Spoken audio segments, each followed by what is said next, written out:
Ramadan, Ramadan, Ramadan di hati. Ramadan, Ramadan, ku mohon usah pergi.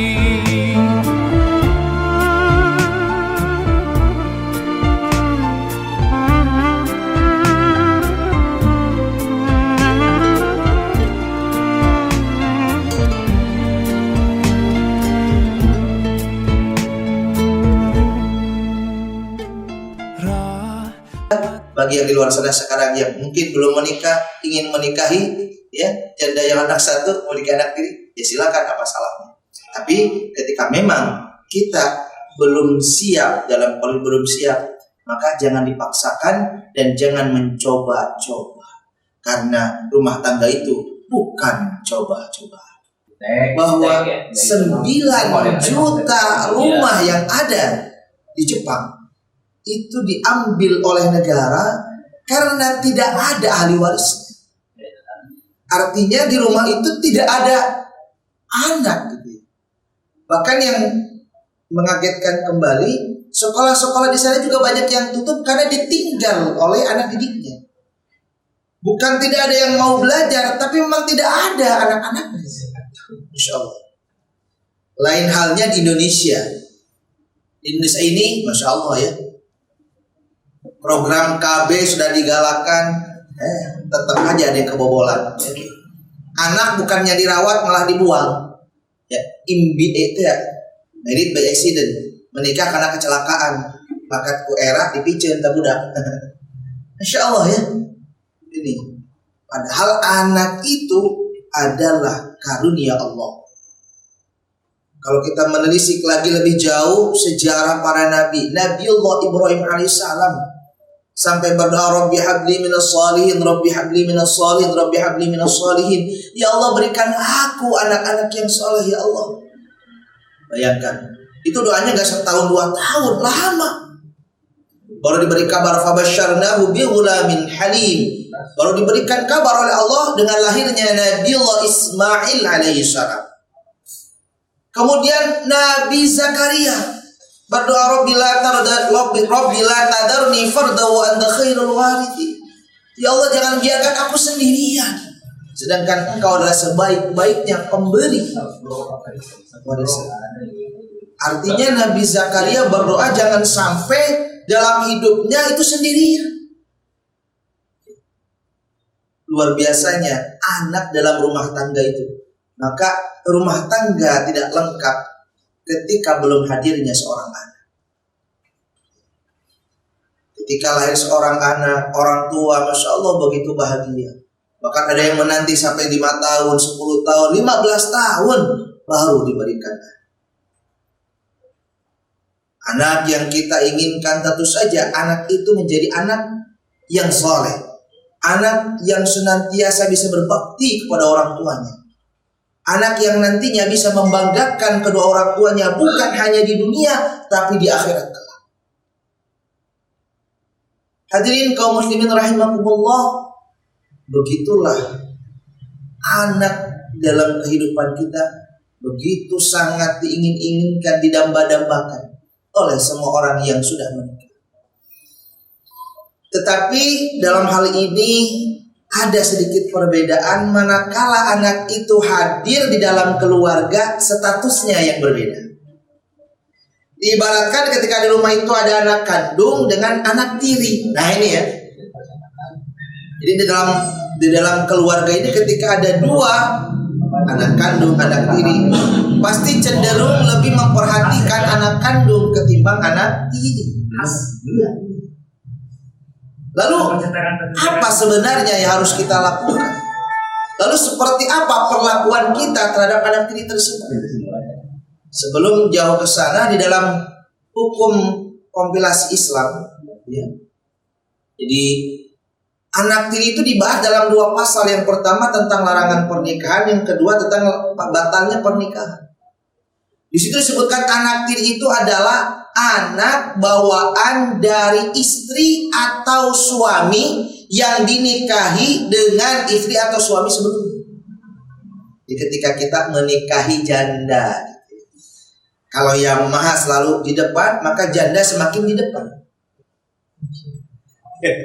Ya, sekarang itu janda itu menjadi idaman.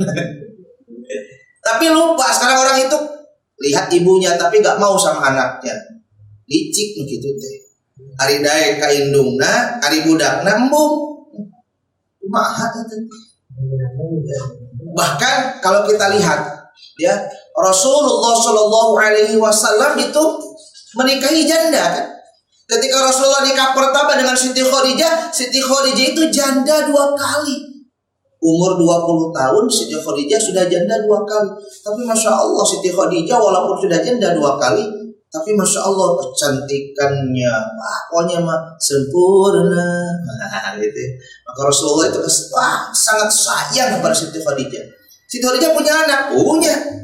Dari suaminya yang pertama halal ada yang namanya Zainab binti Halal, ada yang namanya juga Hindun, punya. Bagaimana perlakuan Rasulullah kepada anak tirinya? Bahkan Zainab binti Halal ini berkata seperti ini, ayahku adalah Muhammad Shallallahu Alaihi Wasallam dan adik-adikku adalah, disebutkan di situ ya, Ummi Kulsum segala macam dan dengan bangganya memiliki ayah tiri seperti Nabi Muhammad Shallallahu Alaihi Wasallam. Kalau kita menikahi janda juga harus sayang sama anaknya kalau memang punya anak. Kecuali jahe, janda herang, candoga budak.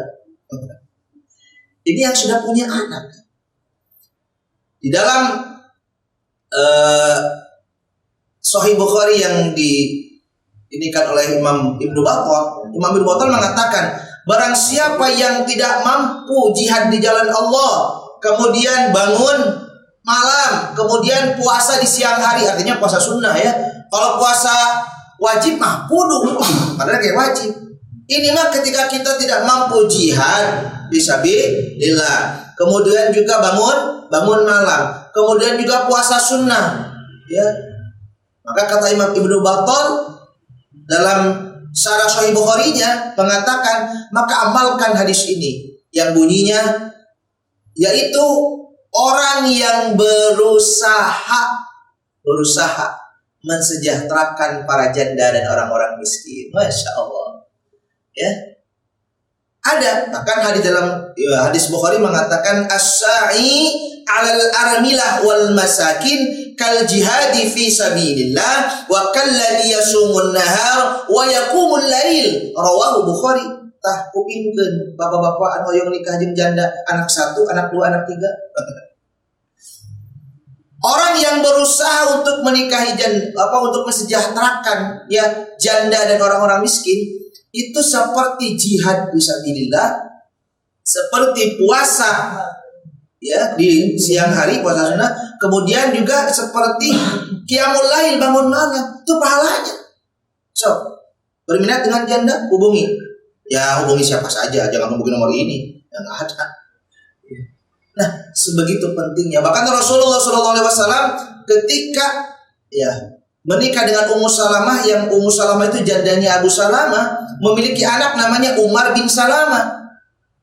Ketika itu Umar memecahkan piring, namanya anak tiri. Wah, anak tiri Nabi Muhammad bapak tiri. Gemetaran, takut. Tapi apa yang diucapkan oleh Nabi Muhammad SAW kepada Umar bin Salamah, kayak anak muda, pelan-pelan ya kalau membawa piring, ayo bereskan lagi. Begitu lembutnya perlakuan Nabi kepada anak tirinya.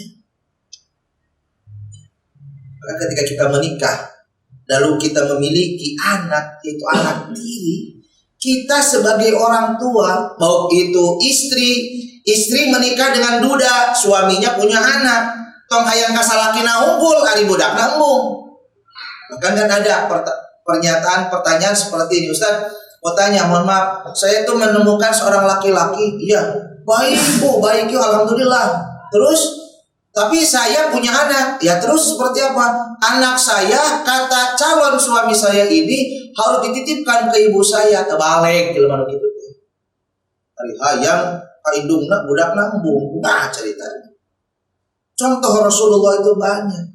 Bagaimana? Apalagi kalau jandanya ini adalah janda ditinggal mati. Berarti posisi anak itu adalah anak yatim. Masya Allah, sudah banyak sekali kalau kita mengurus anak yatim, pahalanya luar biasa.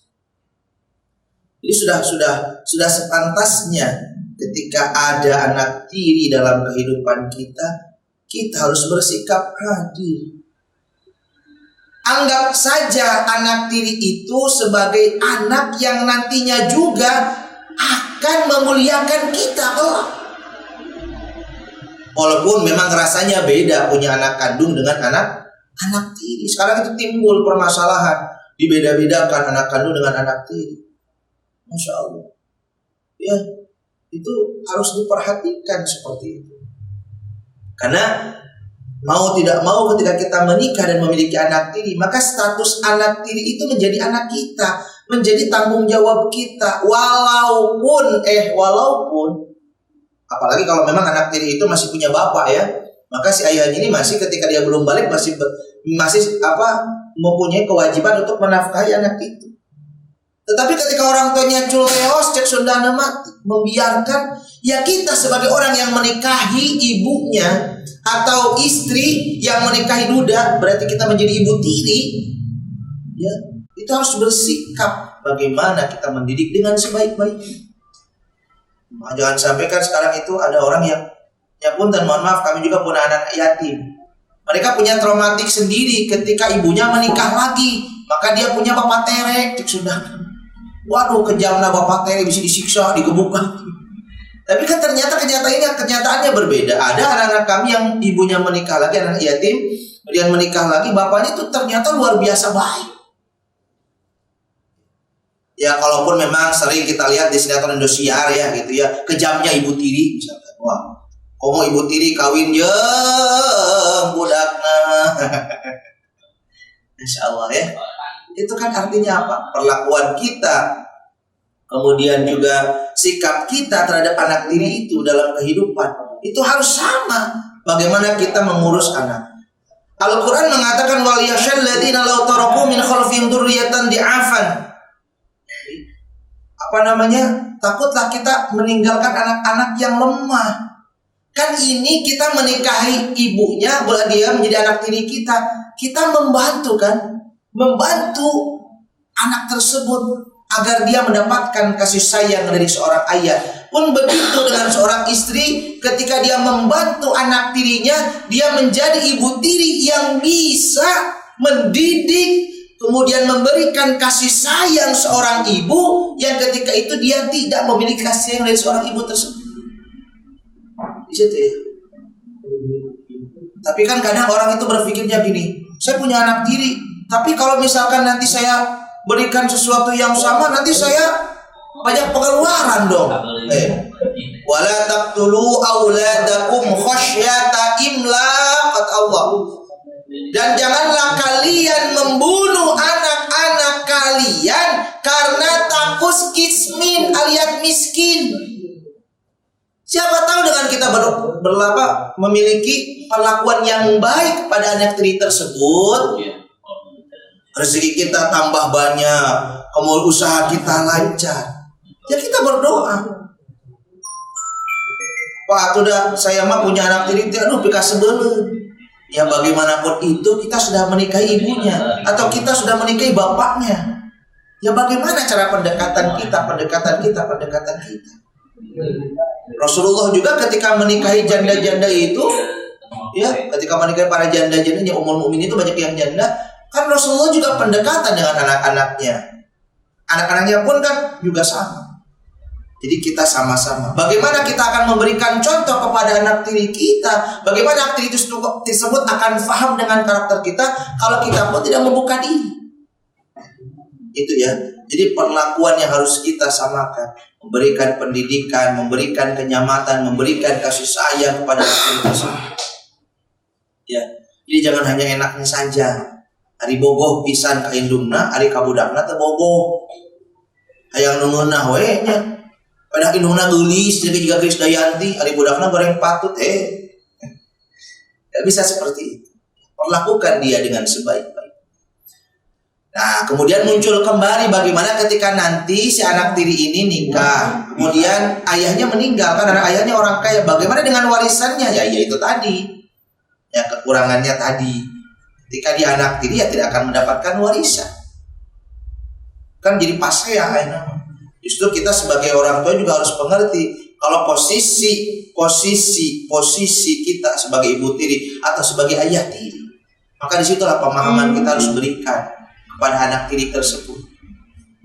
Kemudian juga sekarang marak juga ayah tiri nikah jeung anak terekna. Ini dalam Al-Quran sudah dijelaskan.